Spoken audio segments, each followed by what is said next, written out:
Bismillahirrahmanirrahim. Assalamualaikum warahmatullahi wabarakatuh. Selamat pagi penonton. Kita bersiaran lagi dalam Apa Khabar Malaysia. Hari ini 5 November 2024, hari Selasa. Bertemankan saya Hana Nazir dan juga saya Pasha Rahim. Assalamualaikum. Diharapkan anda semua berada dalam keadaan yang sihat, sejahtera insya-Allah. Lagi-lagi musim-musim hujan ni dan kita juga memasuki musim monsun timur laut. Kita akan berhadapan dengan keadaan-keadaan di mana banjir kilat akan berlaku dan juga sebahagian daripada semenanjung Malaysia akan dilanda banjir secara umumnya lah kalau dalam bulan November Disember ni.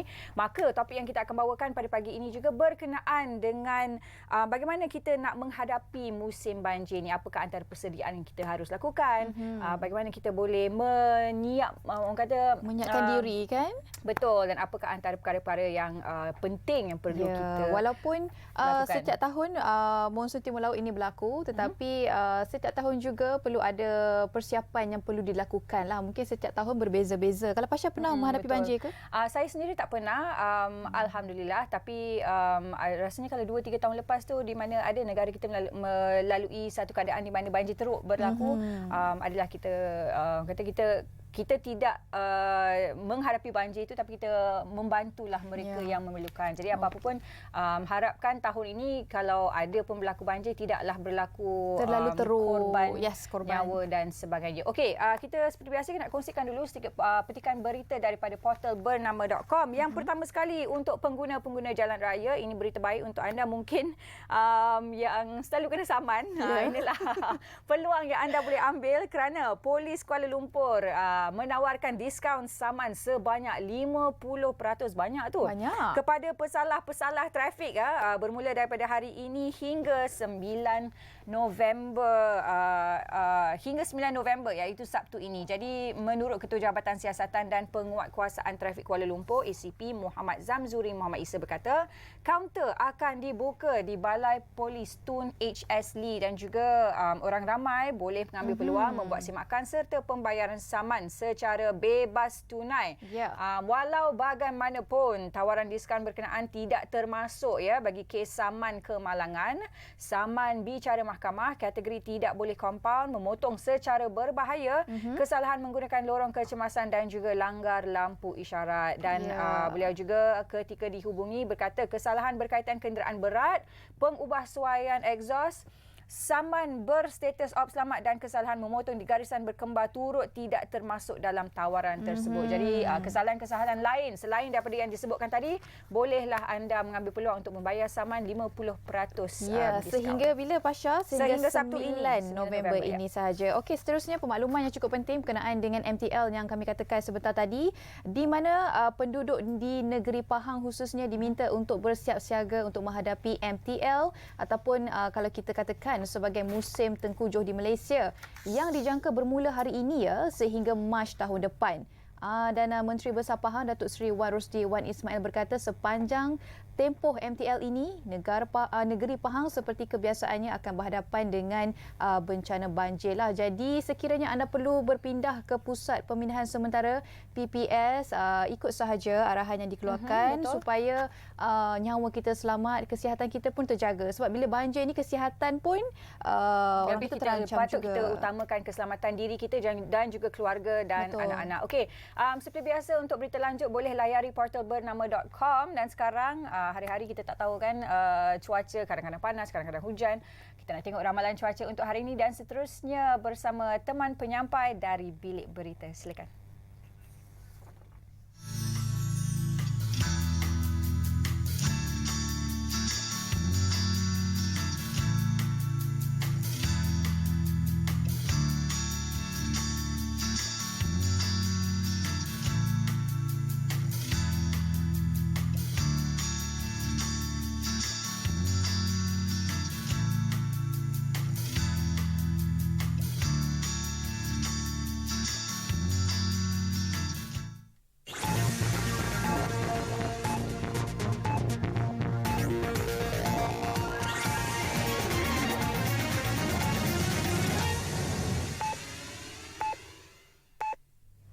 Selamat pagi dari Bilik Berita bersama saya Halina Palavi. Pemimpin desa di seluruh negara perlu sentiasa mengemaskini maklumat dan data komprehensif mengenai kawasan masing-masing bagi memastikan bantuan dan program dapat disalurkan dengan berkesan dan mengikut keutamaan. Timbalan Perdana Menteri Datuk Seri Dr. Ahmad Zahid Hamidi berkata, data terkini berkaitan kawasan yang dipimpin amat penting untuk memastikan kumpulan sasaran menerima perhatian yang sewajarnya. Pendekatan saya, jangan pilih hanya adik-beradik, kaum keluarga, kawan rapat, sedangkan mereka yang memerlukan tidak disantuni. Ya. Jadi pendekatan kita mesti menyantuni mereka yang benar-benar memerlukan, yang layak untuk mendapat bantuan untuk diberikan. Ya. Pendekatan ini saya telah lakukan mulai tahun 2023. Beliau berkata demikian selepas menghadiri konvensyen pemerkasaan kepimpinan luar bandar Madani tahun 2024 di Bangi, Selangor pada Isnin. Sementara itu, Datuk Seri Dr. Ahmad Zahid berkata, dengan adanya data yang tepat, kementerian boleh membantu membangunkan aplikasi dua hala untuk memastikan bantuan disalurkan secara lancar tanpa pertindihan dan efektif. Dalam pada itu, Datuk Seri Zahid Hamidi berkata pihaknya akan memastikan peruntukan yang diberikan kepada Kementerian Kemajuan Desa dan Wilayah KKDW dalam Belanjawan 2025 disalurkan kepada kumpulan sasaran.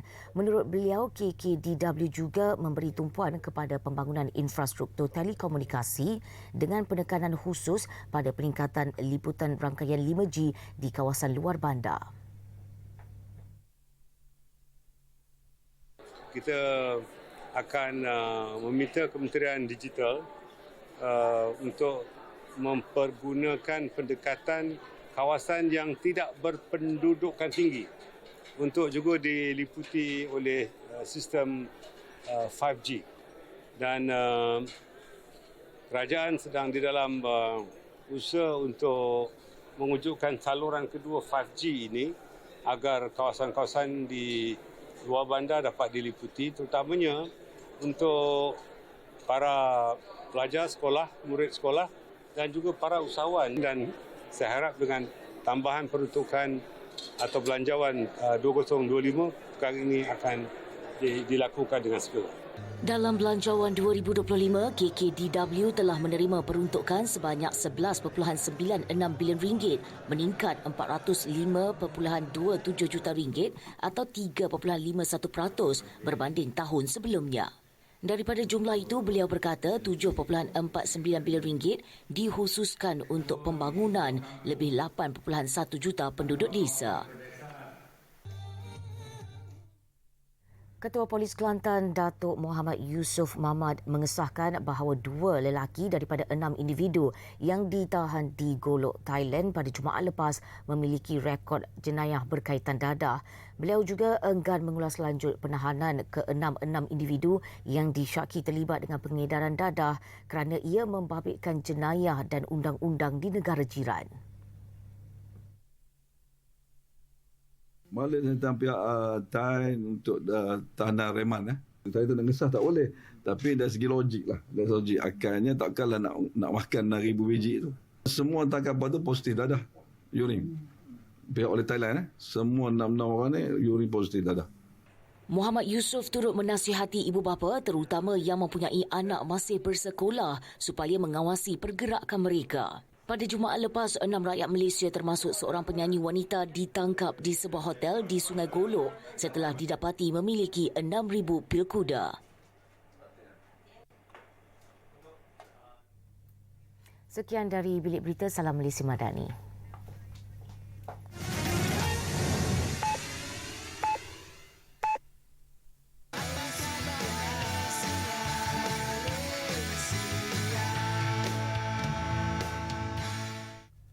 Baik, Baik penonton, seperti yang saya dan juga Pasha war-warkan sebentar tadi, monsun Timur Laut bermula hari ini sehingga Mac 2025 di mana Met Malaysia meramalkan 5 hingga 7 episod hujan lebat dijangka berlaku di beberapa negeri di Malaysia seperti Kelantan, Terengganu, Sabah, Sarawak, Johor dan juga Pahang. Tetapi sekiranya luluran monsun itu kuat dan wujud sistem cuaca tekanan rendah, menurut Met Malaysia, monsun Timur Laut atau banjir besar ini boleh berlaku di mana-mana negeri juga. Jadi kita ada 2 orang tetamu untuk kita bicarakan berkenaan dengan persediaan menghadapi banjir. Kita ada siapa, Pasha? Baik, dan suka kami perkenalkan kepada anda pada hari ini bersama kami adalah yang pertamanya yang di sebelah kiri saya dahulu ni, Insinyur Teknologis Muhammad Nur Osman, merupakan penolong pengarah kanan Unit Pembangunan Keselamatan Elektrik dan Gas dari Jabatan Kawal Selia Keselamatan Suruhanjaya Tenaga, dan di sebelah sana pula Insinyur Dr. Nurlida Muhammad Dom,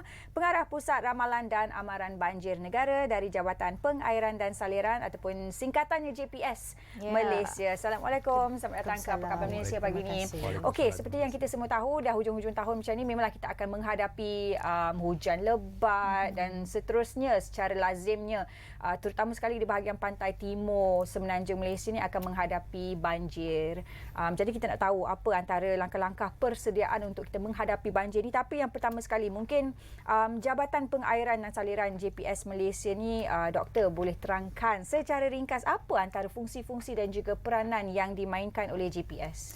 Terima kasih Hana dan Fasha. Untuk fungsi JPS Malaysia di musim monsun Timur Laut sekarang ni kita berada dalam musim monsun Timur Laut.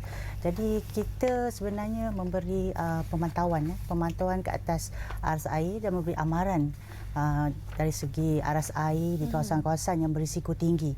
Jadi amaran tersebut kita bekerjasama dengan NAKMA. NAKMA ni agensi pusat bencana di pusat negara ya. Jadi di sini kita perlu memastikan bahawa setiap aras air yang ada kita permodelkannya, kita membuat amaran kepada masyarakat, rakyat sekalian through NAKMA. Dan yang keduanya, fungsi yang kedua adalah pemantauan dan juga pengurusan kawalan, suatu kawalan banjir, di mana kita memperbaiki ban-ban yang telah rosak, parit-parit yang tersumbat. Kalau Farah dan Hana tengok kalau di luar tu, kita nampak kadang-kadang parit tu botak semua. Itu adalah kerja-kerja kamilah GPS untuk memastikan air, volume parit tu boleh menerima air yang banyak disebabkan hujan yang lebat masa musim Timur Laut. Dan ketiganya, kita memastikan bahawa program SEPA yang kita ada ni adalah untuk komuniti, supaya kita dapat memastikan semua masyarakat faham mana kita ada buat simulasi banjir, kita ada buat simulasi bagaimana jika kita menghadapi keadaan banjir. Jadi itu adalah salah satu fungsi yang kita ada. Dan seterusnya, yang paling penting adalah projek mitigasi banjir, di mana ini adalah struktur kawalan banjir tebatan yang kita buat bagi memastikan keadaan di mana air berlebihan dapat kita tampung, dapat kita uruskannya dengan terbaik supaya air larian tersebut dapat kita kawal dan urus dengan baik. Itu adalah salah satu fungsi yang terbaik semasa monsun Timur Laut untuk JPS. Okey, itu antara fungsi JPS. Sekarang ni kita nak tahu pula, Encik Nur, apakah fungsi dan juga peranan Suruhanjaya Tenaga ini dalam menghadapi banjir khususnya? Okey, terima kasih Hana dengan si Pasha. Okey, untuk makluman, Suruhanjaya Tenaga atau dikenali sebagai ST adalah telah beroperasi selama 2 dekad, bermula daripada Januari 2002. Okey, Suruhanjaya Tenaga kita adalah badan kawal selia yang melalui 2 sektor utama, iaitu Akta Bekalan Elektrik, Pembekalan dan juga gas berpaip. Terdapat 3 fungsi utama ST, iaitu kawal selia ekonomi, iaitu penetapan tarif elektrik. Yang kedua adalah kawal selia, pengawal selia mutu dari segi teknikal. So dari segi teknikal, so maksudnya kita kawal selia dari segi perkhidmatan pihak utility. Dan seterusnya adalah kawal selia dari segi keselamatan, iaitu kita pastikan dari segi kelengkapan barang elektrik dengan peleburan label ST Sirin. Selain daripada itu, ST juga mempromosikan dan juga menggalakkan penggunaan elektrik ataupun tenaga dengan cekap dan selamat. Okey, baik. Kita berbalik pada Dr. Nurlida. Tadi ada menjelaskan antara fungsi-fungsi dan juga peranan yang dimainkan oleh GPS dan antaranya selain daripada menjalankan simulasi banjir dan sebagainya, tadi ada sebutkan berkenaan dengan sistem amaran banjir. Tu yang penting tu kita nak tahu. Mungkin doktor boleh jelaskan bagaimana sistem ini berfungsi dan bagaimana kerjasama tu dilakukan bersama dengan NADMA. Okey, untuk makluman Fasha dan Hana, kita ada satu yang bukan tebatan banjir, maknanya non-structure measures. Okey. Kita ada tebatan banjir tu nampak struktur dia kan. Ini adalah struktur di mana sistem siren yang kita bangunkan sejak tahun 1990. Itu adalah salah satu daripada sistem yang kita gunakan bagi memastikan kita dapat sampaikan maklumat yang di lokasi tersebut. Sejak tahun 1990 kita menggunakan siren, di mana tahun 2015 kita upgrade siren tersebut di mana ianya boleh disampaikan sejauh 1 km ke 2 km. Jadi kita boleh nampak perbezaannya tu. Mula-mula pada tahun 90-an kita panggil nama dia siren burung. Dia rupa macam burung itulah kan. Pondok burung macam pigeon tu. Yang ni dia lain sikit kalau tengok daripada TV ni. Untuk yang tersebut kita hanya dapat boleh dengar sejauh 500 meter. Tapi yang baru sekarang ni dia boleh sampai ke 1 km, 2 km. Jadi siren yang ni kita ada 2 tahap. Satu adalah tahap amaran, di mana kita bersiap sedia untuk berpindah. Itu pun berdasarkan kepada arahan pihak berkuasa tempatan. Dan seterusnya kita ada the next level tu, aras yang kedua adalah aras bahaya.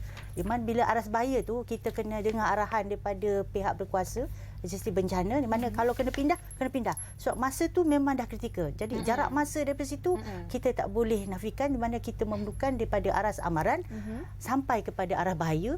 Maknanya kita kena ada masa yang cukup. So, that's why untuk yang tahun 2015 siren yang kita bangunkan tersebut, dia memang ada jarak masa daripada amaran kepada bahaya supaya kita dapat masa untuk bersiap Jadi sedia. biasanya masa ketika amaran siren amaran dibunyikan, penduduk biasanya boleh bersiap sedia dari segi persiapan, dokumentasi dan sebagainya. Betul. itu Tetapi Boleh dah siap pack-pack barang kan. bukan masa itu saja. Masa musim timur laut ni kita dah tahu kawasan ni akan banjir, biasanya berlaku hujan lebat. Jadi penduduk-penduduk di situ pastilah dia dah tahu kalau tiap-tiap tahun hujan, dia mesti dah siap-siap barang dia, yang mana nak angkat ke atas TV ke fridge ke motor ke, dokumen penting, kad penalan, surat beranak anak-anak tu mesti diletakkan satu kawasan tempat yang terbaik. Itulah sebenarnya sistem siren yang lebih dekat kepada masyarakat. Okey, Encik Nur, untuk Suruhanjaya Tenaga, apa peranan khusus yang boleh dimainkan dan juga persediaan untuk menghadapi monsun timur laut ni? Biasanya mungkin orang nampak GPS sahaja, tapi sebenarnya keselamatan mengendalikan elektrik dan sebagainya juga sangat penting. Peranan ST sendiri. Okey, untuk maklumat anda, ST adalah salah satu skop adalah kawaslia keselamatan tadi. So bila kita kawaslia dari segi keselamatan anda, so kita nak pastikan dari segi pepasangan tersebut. So bila kita bercakap dari soal banjir, automatik akan kemusnahan akan berlaku. Kerosakan dari segi pepasangan elektrik akan berlaku. So ini akan membabitkan dari segi terganggunya bekalan elektrik di pepasangan. Contohnya bila pihak utility seperti TMB bila terputus bekalan, dan akibatnya pengguna juga akan tidak mendapat bekalan elektrik anda. So dalam masa sama lebih kita merisaukan adalah dari segi berlakunya kemalangan elektrik disebabkan renjatan elektrik, disebabkan bila pepasangan tersebut terendam dengan air dan masih lagi dalam keadaan on anda. So dalam masa sama ST juga kita mengawas selia dari segi keselamatan dan pemantauan daripada pihak utility untuk memastikan bekalan perlu ditutup di kawasan yang dinaiki air, dan memastikan bekalan apabila surut dan bekalan semula diberikan dalam keadaan selamat oleh pihak utility anda. So dalam masa sama juga adalah contohnya genset perlu disediakan oleh pihak utility kepada kawasan yang putus bekalan tersebut tadi lah.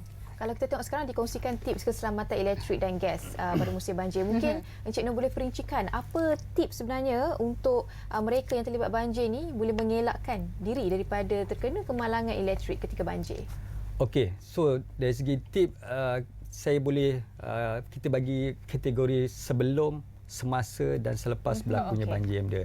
So sebelum berlakunya banjir dia, so kita kena pastikan suis utama ditutup di papan agihan di rumah. So yang kedua adalah kita kena pastikan semua perpasangan elektrik, kelengkapan elektrik dalam keadaan off, dan seterusnya secepat yang mungkin kalau boleh kita pindahkan peralatan tersebut di tempat yang lebih tinggi. Maksudnya kita cabutlah semua peralatan elektrik, cabut daripada plug dan kita alihkan. Ya, ke tempat yang lebih tinggi. So dalam masa sama juga benda, so jika rumah tersebut ada memasang solar atau pelbagai elektrik, sila asingkan bekalan tersebut sebelum perpindahan dilakukan benda. So seterusnya adalah semasa banjir benda. Semasa banjir, kita selalu nasihatkan orang awam dia untuk mengelak daripada menghampiri ataupun meredah air di kawasan yang ada perpasangan elektrik seperti pecawat elektrik, talian atas ataupun terputus ataupun tiang elektrik akan tumbang lah. So itu boleh menyebabkan renjatan elektrik bila arus elektrik masih dalam keadaan energize di kawasan tersebut lah. So selepas banjir pula dia, kita kena pastikan kita kena tanya rujuk pihak utility untuk memastikan bekalan elektrik bila boleh diberikan. So sebelum kerja-kerja proses pembersihan telah dilakukan dia, so kita kena pastikan suis utama di papan agihan sentiasa ditutup. Dan sebelum kita nak memulakan tugas semula, so apabila suruh dia, so sebelum bekalan kita memberikan, so kita kena pastikan pendawaian tersebut adalah selamat dan pembumian pun selamat, dan benda tu perlu diuji oleh kontraktor elektrik berdaftar dengan Suruhanjaya Tenaga. Jadi ingat tu, jangan mandi air banjir. Betul, kadang-kadang orang ni dia orang kata lupa daratan. Dia seronok pula bila banjir itu berlakukan. Sebenarnya bahaya. Betul. Dan lagipun bukan saja orang kata bahaya dari segi itulah boleh terkena renjatan elektrik dan sebagainya. Kita pun tak tahu dalam air itu ada apa, pelbagai binatang dan sebagainya, dan juga penyakit-penyakit yang berjangkit yang boleh kita dapati daripada air banjir itu sendiri. Okey. Dr. Nurlida tadi dah bagi tahu antara yang dilakukan oleh JPS adalah untuk kita memberikan kesedaran dan pendidikan kepada masyarakat setempat berkenaan dengan apa yang harus dilakukan ketika berhadapan dengan banjir. Dan juga kita ada sistem amaran tu tahap 1 dan tahap 2. Pertama sekali, antara tahap 1 dengan tahap 2 tu apa jangka masa amaran tu, berapa lama? Sejam ke 2 jam ke? Dan bagaimana JPS memastikan betul-betul bahawa masyarakat setempat ni tahu dan faham apakah antara tindakan yang perlu mereka ambil apabila siren itu dibunyikan, kerana kita tak nak masyarakat ambil secara lewa bila ada bunyi amaran. Tak apa, kita ada banyak masa lagi, kita relax dulu. Macam tu. Okey, terima kasih Fasha. Rumah Tasha mungkin Rumah saya tak pernah banjir. Tak pernah banjir kan? Okey, macam ni. Kalau untuk amaran dan bahaya tu, kita ada 2 jenis lah. Satu tu yang tadi saya kata menggunakan siren. Siren lain lah. Siren dia bergantung kepada lokasi-lokasi setempat. Kita memerlukan setengah jam, ada yang memerlukan setengah jam, ada yang memerlukan 1 jam, ada mungkin sekejap je sebab dia punya sungai, anak sungai dia terlalu kecil, tetapi kawasan situ rendah dan limpahan sungai boleh berlaku ketika apabila hujan terlalu lebat. Jadi bila hujan terlalu lebat, memang akan ada limpahan jika kapasiti sungai tersebut yang tidak disenggara, dia boleh melimpahlah. So jadinya jangka masa tu bergantung pada kawasan. Tetapi kita juga ada satu lagi situasi di mana kita ada permodelan. Di mana permodelan tu kita akan memberi amaran selama 2 hari.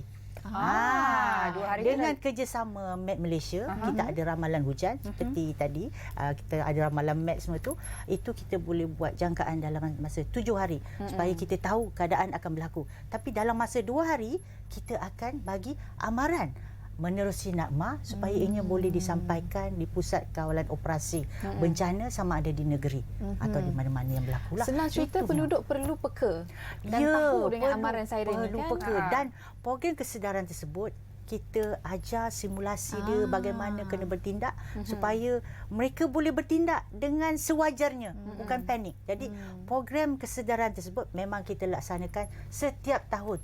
Kita memperuntukkan sejumlah wang kepada setiap negeri, kepada setiap JPS negeri. Jadi kalau adalah jemputan kepada masyarakat di negeri-negeri tersebut, marilah datang di mana JPS akan memberi penerangan bagaimana simulasi banjir, bagaimana siren berbunyi. So semua tu memang kita kena tahu dan kita sudah pasti Jadi kita siren tu bersedia. akan dibunyikan. Ya, Jadi masyarakat akan tahu dibunyikan. bunyi siren Ya. amaran banjir. Itu dia lebih kurang macam latihan latihan kecemasan ya, lebih kurang kebakaran. kan? Ya, Okey. sama. Persediaan awal lah kan? Ya, ya. Okey. Baik, berbalik pula kepada Encik Nur. Okey, kalau kita kata tadi mani banjir lah, renjatan elektrik. Jadi apa contoh kemalangan yang boleh Encik Nur kongsikan untuk dijadikan pengajaran kepada penonton Apa Khabar Malaysia? Okey, antara satu kes yang berlaku di Sabah daripada 2009 dia. So mangsa telah terkena renjatan elektrik semasa dia mengalihkan kabel talian atas yang jatuh ke tanah dan berada di atas air lah. So benda ini berlaku di hadapan sekolah. So mangsa cuba mengalihkan kabel talian tersebut dia.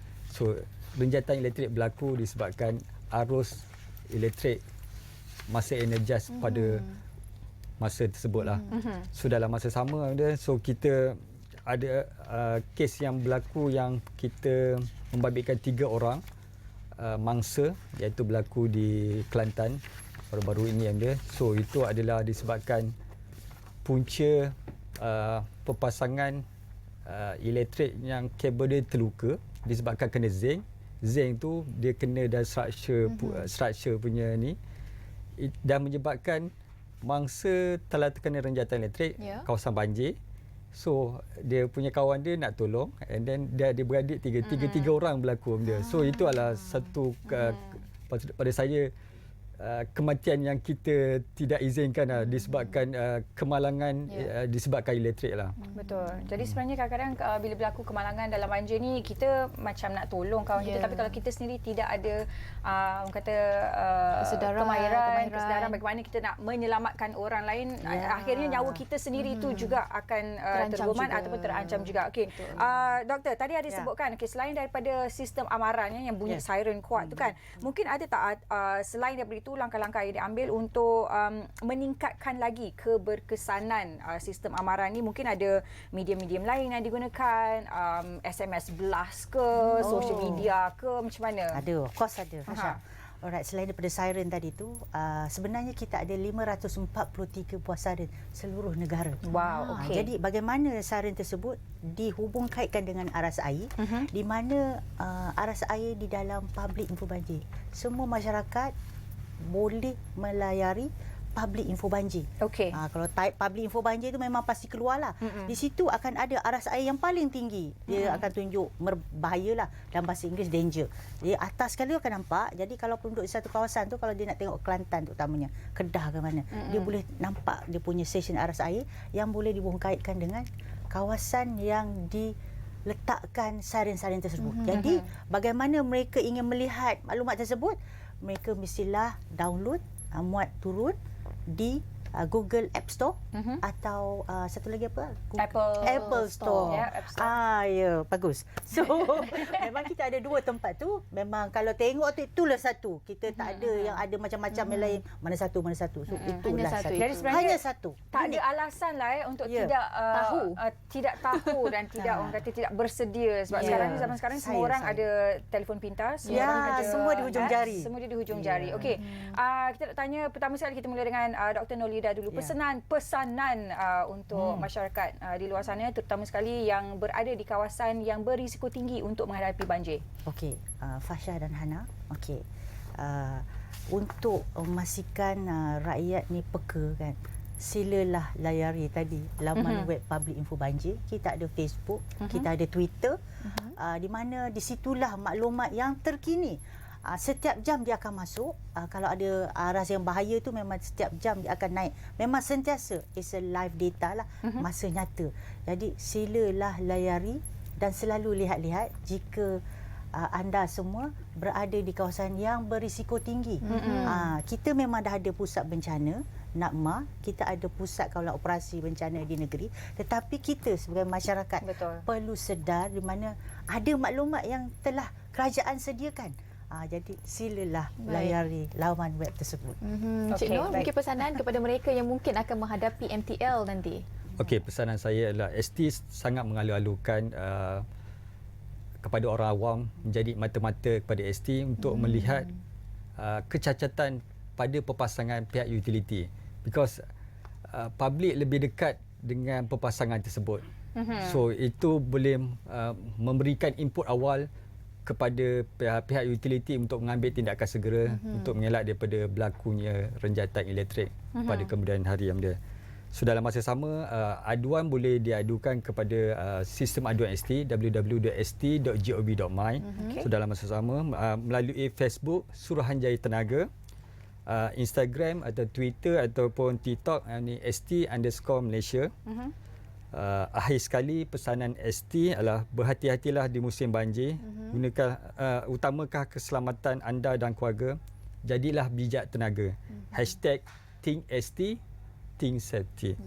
Okey, itu dia #ThinkST Think Safety. Terima kasih kita ucapkan kepada Encik Muhammad Noor dan juga Dr. Nurida sudi bersama kami pada pagi ini untuk berkongsi informasi yang sangat-sangat penting kepada anda semua, terutama sekali yang berada di kawasan Pantai Timur yang ujung-ujung tahun ini akan menghadapi banjir. Jadi kita dah tahu dah, Hana, sebenarnya bukan sahaja daripada pihak kerajaan, jabatan-jabatan dan agensi, tetapi kita sendiri kena peka dan juga bertanggungjawab ke atas keselamatan diri kita sendiri. Okey Hana, kita nak berhenti berehat seketika dan selepas ini kita akan sambung dengan topik dan juga tetamu kita yang seterusnya. Ya, kita berehat dahulu.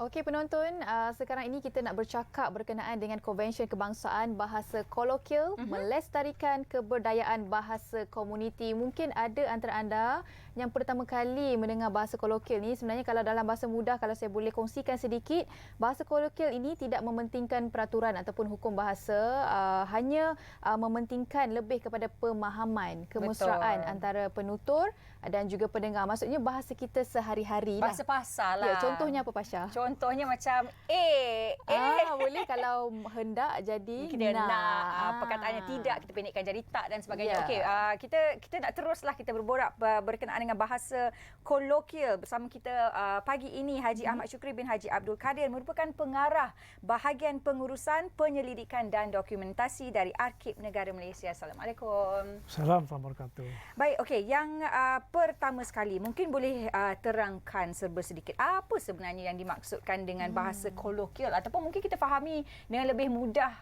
bahasa pasar, betul ke tidak? Okey, terima kasih kerana beri peluang pada Arkib Negara untuk berkongsi sedikit tentang bahasa kolokil ni ya. Okey, Assalamualaikum warahmatullahi wabarakatuh. Okey, tadi pun Fasha dan Hana dah sebut sikit apa tu bahasa kolokil kan. Bahasa kolokil ni kita definisikan sebagai bahasa percakapan, bahasa pertuturan hari-hari. Ataupun itu kita ambil daripada Kamus Dewan. Kalau Zakbar dia definisikan sebagai bahasa mulut. Maksudnya kita bercakap hari-hari di kalangan sahabat-sahabat, keluarga kita, rakan-rakan, perniagaan, maksudnya contoh. Tapi dia tidak juga untuk untuk acara-acara rasmi. Biasanya bahasa kolokil ni dia lebih selesa ataupun lebih santai. Dan dia selesa dengan di kalangan komuniti ataupun masyarakat yang sama. Misalnya contohnya katakan, saya daripada Kedah. Kalau di Kedah tu selain pada dialek ataupun logat tu, dia akan ada bahasa-bahasa kolokil yang akan digunakan. Dan bahasa kolokil ni biasanya dia dipendekkan. Dia tak menggunakan ayat yang lengkap lah. Dia macam Fasha sebut tadi, hendak tu jadi nak. Kalau orang Kedah tu, kalau sebelum dahulu tu dia cakap kalau nak pergi mana tu dia tinggal gi je. Itu contohnya lah. Itu saya definisikan dulu. Kalau belah-belah utara, pi mana. Betul ya. dia tidak dia tidak mementingkan tata bahasa ataupun grammar yang betul. Dia selalunya dia pendek. Dia tak adalah nak kan. Dia tak ada kan, dia tak ada dan. Dia memang sependek yang boleh. Sebenarnya janji yang penting dia faham antara penutur dan pendengar tu. Dia ada Jadi timbal bukanlah balik. orang kata bukanlah bahasa formal yang digunakan dalam kita menyampaikan mesej macam kita dekat apa-apa Malaysia kan. Kadang-kadang kita ada penggunaan bahasa yang agak formal sedikit. Jadi bahasa kolokvial kita ialah macam bahasa sehari-hari. Betul. Maksudnya Pasha, sebelum kita masuk studio kita pakai bahasa kolokvial. Betul. Bila kita masuk ke set Apa Khabar Malaysia, kita gunakan bahasa yang agak formal, semi-formal sikit lah. Okey. Tuan, sebenarnya saya suka bila orang katakan bahasa kolokvial ni dikaitkan dengan perpaduan. Ialah kita gunakan di daerah yang tertentu, bahasa sehari-hari, Melayu, Cina, India boleh menggunakan bahasa Melayu itu secara umumnya. Jadi bagi tuan sendiri, apa kepentingan bahasa kolokvial ini untuk mengeratkan, memperkukuhkan lagi perpaduan di negara kita? Kita tahu bila kita guna bahasa kolokvial ni, kita nampak ada kemesraan, ada keharmonian dalam sesuatu komuniti ataupun satu kelompok tu. Tak kiralah orang tu orang Melayu ke, Cina ke, India ke, Serani dan sebagainya. Maksudnya kita nampak ada kemesraan. Contohnya lah kalau kita macam saya ni daripada Kedah misalnya. Daripada Kedah ni keluar sebelah hulu. Sebelah utara tu dia kata sebelah hulu lagi. Kedah pun macam-macam dialek dan macam-macam kolokvial lah. Walaupun kita kata dalam dialek, dalam logat tu dah dia punya ada dialek-dialek berbeza, tapi masih ada kolokvial. Yang macam saya sebut tadi kependekan. Kalau macam saya sebut tadi, kalau saya bagi contoh tu lah, Fasha dengan Hanai, maksudnya okey. Kalau orang Kedah sebelah hulu ni dia nak tanya kita lah, dah kalau bahasa betulnya dah makan nasi ke belum? Dah makan nasi ke belum? Kalau bahasa kolokvial sebelah hulu ni dia cakap kai sik dak gi. Saya pun tak faham. Bukan tak faham, maksudnya bila kita dengar tu kita kena hayati betul. Kai sik dak gi. Okey, kai tu dah jadi kolokvial. Asalnya makan, kai dia jadi kai. Makan tu jadi tinggalkan. Nasi tu dia jadi sik. Dak lagi. Dah makan ke belum? Soalan macam itulah. Kalau bahasa-bahasa kolokvial yang akan digunakan oleh orang utara yang sebelah hulunya. Satu lagi keunikan bahasa kolokvial ni, bila kita ada keharmonian, ada orang kata ada unsur-unsur perpaduan tu, kita tengok di kalangan di kalangan macam kita, kalau kita pergi pasar lah misalnya kan. Kita dengan orang-orang kaum komuniti India, Cina pun kita bahasa kolokvial, tapi kita terbalik kan cakap. Betul? You cakap you punya anak siapa nama? Itu kira kolokvial. Kalau dengan Cina pula, contohnya aso apa ini 1 kilo bawang berapa ringgit. Maksudnya itu dah ada unsur-unsur kolokvial, walaupun kita kata dalam komuniti yang berbeza, Cina dan Melayu, Cina dengan India, tapi ada unsur-unsur keharmonian. Bila kita bertutur dalam bahasa kolokvial itu, dia nampak ada kemesraan, secara tak langsung adanya unsur-unsur ataupun elemen-elemen perpaduan dalam bahasa kolokvial itu sendiri. Betul. Dan Hana juga kalau kita nak tengok kan, kalau zaman sekarang ni kan, terutama sekali dengan social media, kalau kita tengok ada beberapa juga pempengaruh yang agak popular, yang mungkin menggunakan dialek-dialek daripada negeri-negeri tempatan mereka, contohnya daripada Kelantan ataupun yang berbahasa Sarawak contohnya.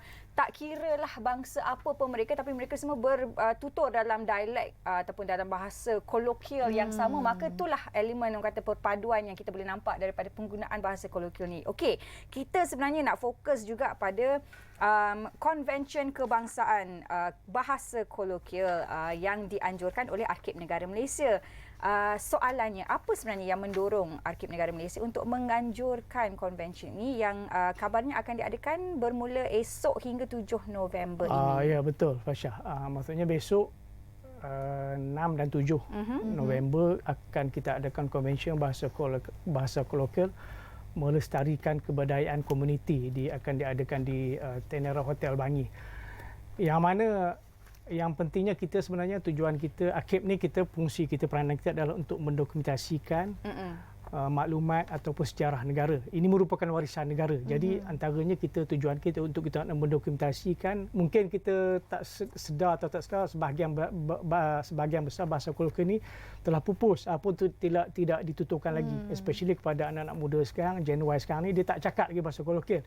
dia akan gunakan bahasa standard ataupun bahasa Inggeris, Ya. bahasa asing. Maksudnya Bahasa KL ke? Bahasa KL. kan Bahasa kita kan KL, bahasa saya KL orang ke KL tu. apa orang bahasa KL kan bahasa KL tu bahasa apa maksudnya bila orang anak-anak kita macam anak-anak saya pun sekarang dia tak akan cakap lagi. Kalau saya sebelah Kedah, ibu dia sebelah Johor, dia tak akan cakap Kedah ke, maksud dia akan cakap bahasa KL ke bahasa standard ke itu. Tengah-tengah. Betul. Sama juga kalau yang daripada Kedah ke daripada Kelantan, kalau bila duduk campur dia segan, dia rasa. Dia segan tu orang Kedah ni lain, segan tu dia maksud malas. Kalau orang KL ni segan tu malu. Itu kolokal juga. Yeah. Maksudnya maknanya berbeza Yeah. kan. Dan tujuan kita nak mengajukan konvensyen ni supaya kita nak orang kata apa, satunya nak dokumenkan tentang bahasa-bahasa kolokal ni, bahasa-bahasa etnik ni yang mungkin kita rasa dah hampir pupus setengah-setengah di negeri itu, macam di saya rasa kalau di Indonesia tu bahasa Kawi kan, dia tidak lagi dituturkan. Kalau di Sarawak pun ada beberapa bahasa tu tidak lagi dituturkan sebab apa, tak ada, sebab bila ada perkahwinan campur sebagainya dia tidak lagi dituturkan. Kurang Maksudnya, penggunaan ya, betul. bahasa kolokal tersebut. Okey, Tuan ada kongsikan berkenaan dengan objektif konvensyen ini, tetapi Tuan, secara ringkasnya bagaimana konsep pelaksanaan konvensyen kebangsaan bahasa kolokal ini dari segi dokumentasi dan sebagainya, sebab saya difahamkan telah pun berlangsung di negeri-negeri, betul Tuan? Mungkin Tuan boleh kongsikan juga. Okey, untuk pengetahuan semua, kita Akib Negara telah mengadakan macam road tour juga. Kita telah mengadakan hampir semua negeri, 11 negeri, kecuali Kedah dan Perlis. Kedah dan Pulau Pinang. Yang itu kita adakan sebahagian utara yang diadakan di Perlis. Tapi pada dasarnya semua negeri-negeri ini kita telah cover. Yang mana setiap negeri itu kita berdasarkan tema masing-masing. Bagi contoh kalau kita bermula di Pahang pada tahun lepas, bulan 5 kata saya, tema kita menghilir Sungai Pahang. Kenapa? Menghilir Sungai Pahang sebab di Pahang ni dia punya bahasa kolokal, dialek dia tu berbeza-beza. Kalau di hulu tu dia cakap keras sikit, di tengah tu sederhana. Bila pergi ke dekat laut, dekat Kuantan, dekat Pekan tu dia cakap dia lebih lanjut sikit. Lanjut tu faham ke tak? Lanjut maksud dia lebih santai sikit. Itu kita tema kita menghilir di Sungai Pahang. Dan kita berakhir dengan di Melaka pada bulan lepas, yang mana Melaka ni kita tahu terkenal dengan cakap-cakap yang kasar sebagainya. Bila kita dengar betul daripada pengkaji-pengkaji pembicara tu, dia agak seronok bila kita dengar tu. Tema kita meh belajar dia you tu kan, meh belajar logat Melaka sebenarnya lah. Lebih kurang macam tu dia punya tema tu. Dan kita telah mengadakan hampir ke semua negeri. Dan untuk yang konvensyen ni Hana, kita membawa tokoh-tokoh besar bahasa, misalnya Profesor Dr. Asma Haji Omar. Kita tahu tokoh bahasa ni ibunda kita yang memang terkenal. Kita bawa juga Dr. Nik Safiah Karim, tak asing lagi pada kita kan, tokoh-tokoh bahasa ni. Kita juga tokoh-tokoh macam Dr. tak ingat pula saya. Tiba-tiba terlupa. Ramai. Yang akan membicarakan tentang bahasa. Sebab kita ada segmen-segmen dia ataupun sesi. Kita ada 5 sesi sepanjang konvensyen tu, yang mana sesi tu antaranya bahasa kolokal sebagai pembangkit penyatuan perpaduan. Ini yang sebab kita dibuat Kementerian Perpaduan, jadi itulah kita kena ketengahkan. Bahasa kolokal ini penting untuk penyatuan atau untuk perpaduan. Dan juga untuk sesi keduanya, pendaya upaya integrasi wilayah. Maksudnya kita akan libatkan daripada Sabah, Sarawak, misalnya bahasa Iban, bahasa Melayu ataupun bahasa kolokal di Sabah, dan juga orang asli, yang maksudnya untuk integrasi wilayah. Dan sesi ketiga kita akan berbicara tentang kesantunan bahasa kolokal dalam sastra dan budaya. Bagaimana kita gunakan bahasa-bahasa kolokal ini dalam penulisan, dalam majalah, dalam komik. Dan yang terakhir tu kita juga sentuhkan tentang sekarang ni, akhir-akhir ni kita tengok banyak kerancakan guna-guna bahasa kolokal ni dalam media sosial. TikToknya, YouTube-nya dan sebagainya kan. Kalau kita tengok masing-masing sekarang ni ada yang tunjuk dia punya TikTok tu, okey ni kalau orang Kedah sebut ni, orang Kelantan sebut ni, contoh. Itu agak menarik lah. Sebab ada juga kita jemput tokoh-tokoh macam salah seorangnya influencer dan juga pelakon, kalau tak saya Zulkifli dia banyak buat TikTok tentang orang Kedah ni itu agak menarik lah. Dia salah seorang speaker yang akan kita Tapi sebenarnya ketengahkan. seronok tak kalau macam saya sendirilah, sebab saya orang Selangor, dilahirkan dan juga dibesarkan di Selangor. Jadi saya mungkin tak adalah bahasa-bahasa logat-logat macam utara ke Kelantan, Terengganu, Sarawak, Sabah dan sebagainya. Bila macam kalau saya sendiri bila dengar apa kita seronok, dan banyak perkataan-perkataan lain yang kita belajar daripada orang-orang daripada negeri-negeri yang berlainan. Tapi penting sekali kita nak tahu juga daripada konvensyen kebangsaan bahasa kolokial ni apa sebenarnya output yang diinginkan. Sebab kadang-kadang bila kita bercakap tentang penggunaan bahasa ni, ada yang mengatakan okey, kita kena perkasakan penggunaan bahasa Melayu yang tepat, yang betul. Tapi pada masa yang sama kita nak kekalkan juga budaya bahasa kolokial. Ni penting juga kan. Jadi macam mana? Betul, saya setuju dengan Fasha tu. Maksudnya kita tujuan kita tu bukanlah nak mengambil alih ataupun nak peranan Dewan Bahasa ataupun untuk nak tidak mengenengahkan bahasa standard, bahasa buat baku bahasa Malaysia itu, sebenarnya tidak. Tapi AKIP ni lebih pada kita ni nak mendokumentasikan dan memelihara kelestarian bahasa-bahasa kolokial itu sendiri. Yang mana kita yang saya sebut tadi, dia mungkin akan pupus ataupun tidak lagi ditutup. Jadi itu peranan kita, itu tujuan kita. Kita harap bila kita mengadakan konvensyen yang sebesar begini, kita harap anak-anak muda ni, sebab kita punya audien pun, kita punya jemputan pun terdiri daripada pelbagai ada NGO-nya, penggiat bahasanya, anak-anak muda yang hebat-hebat dengan TikTok, dengan influencernya, maksudnya supaya mereka tahu bahawa ini adalah kita punya budaya, ini adalah kita punya seni, ini adalah kita punya cara hidup. Sebab apa, ini yang perlu kita kekalkan. Sebab kita tahu negara kita ni memang agak unik, dan kita rasa hidup dalam satu masyarakat pelbagai kaum, pelbagai etnik, agak menarik Kalau macam Fasha sebut tadi, Selangor ni tak ada kolokial ni. Tapi itu betul. Saya setuju. Sebab masa kita buat konvensyen di Selangor, buat seminar di Selangor tu hari, kita nak cari tema apa yang sesuai. Sebab kita kaji ni, maksudnya kita panggil pengaji-pengaji ni, okey, Selangor ni ada juga sedikit-sedikit sebelah Banting, sebelah Hulu Selangor dia ada sikit. Sebab kita tahu Selangor ni banyak daripada orang luar, maksudnya orang berhijrah ke Selangor dan Kuala Lumpur untuk mencari rezeki. Baik, itu dia perkongsian berkenaan dengan konvensyen kebangsaan bahasa kolokial melestarikan kebudayaan bahasa komuniti. Terima kasih Encik Haji Sukri Haji Abdul Kadir yang merupakan pengarah bahagian pengurusan penyelidikan dan dokumentasi AKIP Negara Malaysia. Ingat, guna bahasa kolokial itulah identiti kita di setiap negeri di Malaysia. Itulah uniknya kita gunakan bahasa kolokial ataupun bahasa cakap mulut. Betul.